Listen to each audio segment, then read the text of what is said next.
श्री राम समर्थ। अक्टूबर 28। परमेश्वर हमारे हृदय में हैं। सरकारी नौकर वरिष्ठों की आज्ञा के अनुसार काम करता है, इसलिए उस पर व्यक्तिगत रूप से कोई भी जिम्मेदारी नहीं होती और कर्तापन का स्पर्श भी उसे नहीं होता। उसी तरह हम गुरु पर पूरी श्रद्धा रखकर उसकी आज्ञा में रहे।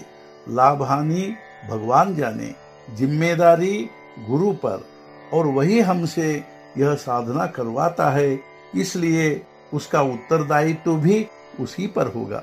इससे भी आगे बढ़कर यह कहा जा सकता है कि जो भी घटता है वह सब उसी की इच्छा और सत्ता से घट रहा है, वह उसी की सेवा है। ऐसी दृढ़ भावना रखकर हम कर्तापन की भावना से पूर्ण मुक्त हो सकते हैं। यदि ऐसा हो तो जो घटता है वह उसी के कारण घटता है, वह उसी की सेवा है। प्रधान बात तो यह है कि परमात्मा हमारे हृदय में है, हम उसमें हैं, हम परमात्मा ही हैं, ऐसी दृढ़ भावना चाहिए। इसके बीच की कड़ी यह है कि परमात्मा हमें देखते हुए हम सब कर्म कर रहे हैं, ऐसी भावना, ऐसा भान होना आवश्यक है। इसके कारण हमारा अभिमान पूरा नष्ट नहीं हुआ तो कम से कम अपने हाथों से दुष्कृत्य तो नहीं होंगे। तीर्थ को तीर्थत्व यदि हम अपनी भावना से नहीं देते तो फिर वहां पानी और पत्थर ही होते हैं। हम काशी या गंगा कहते हैं तो हमारे मन में पवित्रता के संस्कार उद्भूत होते हैं, किंतु वहां के रहने वाले कई लोगों में वैसा भाव नहीं होता, इसलिए वे बरसों वहां स्नान करने भी नहीं जाते। इससे मालूम होता है कि वह उन्हें तीर्थ लगता ही नहीं।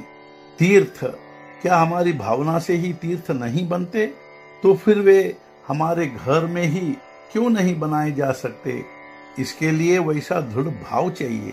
वैसा दृढ़ भाव होना संभव न हो तो तीर्थ स्थान को जाए, और आर्थिक दृष्टि से वह भी संभव न हो तो काशी जाऊंगा ऐसा नित्य कहते रहे, यानी काशी का स्मरण तो करते रहे, तो उससे पवित्रता के संस्कार उद्भूत होंगे और मन पवित्र होगा।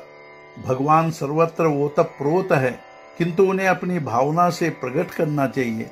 प्रहलाद, द्रौपदी आदि को पूर्ण विश्वास था कि भगवान हमारे सहायक हैं, इसलिए भगवान को उनके लिए प्रकट होना ही पड़ा।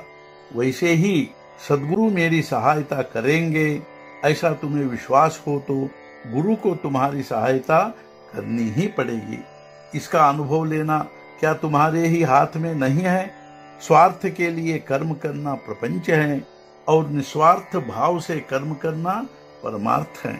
जिसके मन में आसक्ति नहीं होती उसे निस्वार्थी समझे। आसक्ति जाने की पहली सीढ़ी है उदासीनता।